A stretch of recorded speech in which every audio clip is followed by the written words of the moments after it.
In an era of escalating tensions between the United States and China, a new legislative initiative has emerged that could fundamentally alter the economic landscape of bilateral trade. Representative John Moolenaar, the Republican chairman of the House of Representatives Select Committee on China, recently announced plans to revoke China's Permanent Normal Trade Relations (PNTR) status.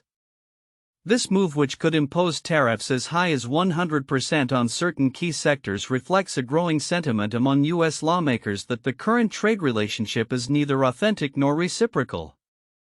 At a recent event at the Institute of World Politics, Moolenaar articulated the need for a more aggressive approach in dealing with China.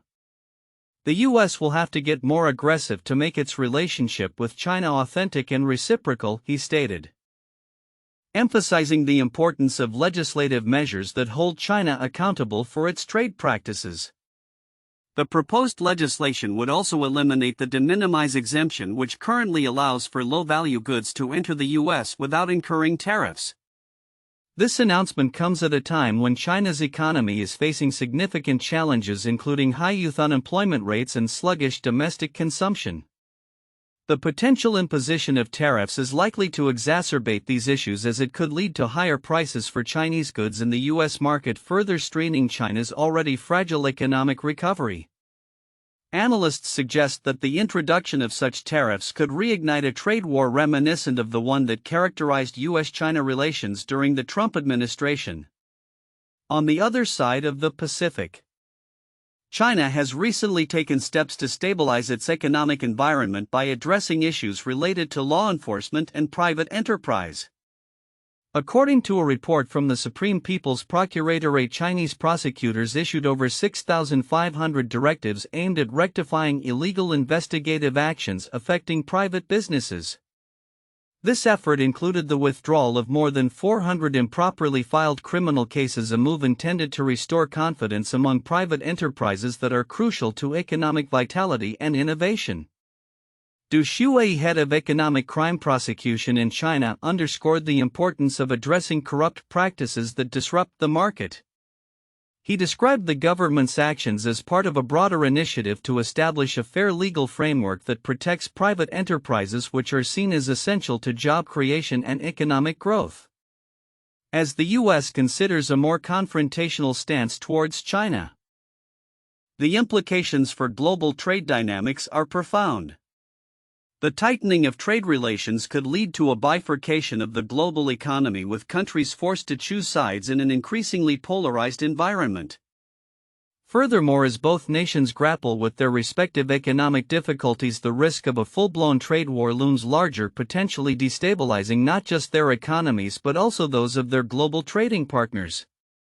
Looking ahead, the trajectory of U.S.-China relations remains uncertain.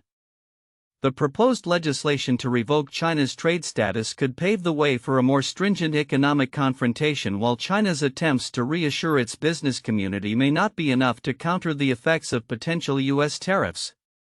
As both nations navigate this complex landscape, the focus will likely shift to how they can balance national interests with the need for a stable and cooperative global economy. In the evolving geopolitical landscape of Central Asia, the competition between the United States and China has intensified during the Trump administration, reflecting the region's strategic significance on the global stage. Central Asia, often viewed as a crossroads of trade and influence, has become a focal point for major powers including Washington, Beijing, Moscow, Ankara, and Tehran, each striving to expand their foothold through economic partnerships, investments, and diplomatic outreach. The backdrop of this rivalry has been significantly shaped by recent events, particularly the U.S. withdrawal from Afghanistan and Russia's ongoing military involvement in Ukraine. These developments have allowed China to increase its influence in the region, capitalizing on the gaps left by Western disengagement.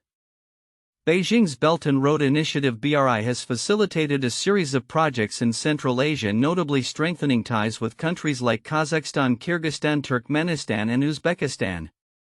For example, the Central Asia-China gas pipeline has transformed regional energy dynamics by diversifying export routes for Turkmenistan, which now sends a substantial portion of its gas to China instead of relying on Russia. In contrast, the U.S. has been gradually reasserting its interest in Central Asia. During his Senate confirmation hearing, Secretary of State Marco Rubio emphasized the need for a revised trade approach toward non-market economies, seeking to repeal the Jackson-Vanik Amendment that restricts trade with certain Central Asian nations. The Trump administration's engagement strategies have included high-profile meetings with Central Asian leaders aiming to bolster U.S. influence amidst growing Chinese dominance.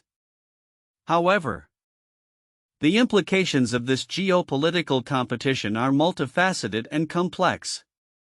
China's extensive economic initiatives while reshaping regional dynamics have raised concerns about debt dependency among Central Asian nations. The potential for a renewed tariff war between the U.S. and China poses risks to these economies, which are heavily reliant on trade with both powers. Increased tariffs from the U.S. could limit Central Asian access to American markets, while retaliatory measures from China may lead to further economic distress in the region. As outlined by analysts, the Trump administration's skepticism toward international aid could exacerbate these challenges. A reduced U.S. presence might push Central Asian countries closer to Russia or China, potentially limiting their ability to pursue independent foreign policies. This dynamic could foster instability as nations navigate the competing pressures from both sides. The broader implications of U.S. China competition extend beyond Central Asia, influencing global trade patterns and alliances. The recent escalation of tariffs between the two economic giants has rekindled fears of a trade war reminiscent of the one that began in 2018. As both nations impose punitive tariffs and restrictions, the economic fallout is expected to affect not only bilateral trade but also the global economy at large.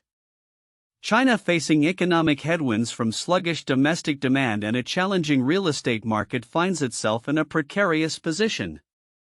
The recent trade measures by the U.S. may further strain its economy, prompting the government to seek new avenues for growth through diversification of its trade partners.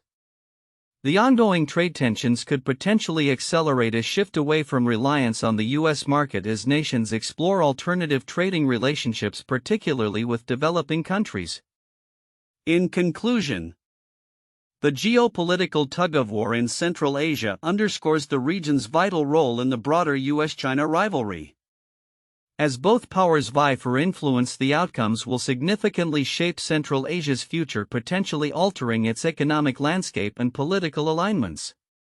The coming months will likely reveal how these dynamics unfold, as the potential for increased collaboration or confrontation looms over this strategically important area. Tensions in the South China Sea have escalated dramatically as China has deployed military forces to assert its claims over contested waters, particularly in response to increased U.S. naval activity in the region.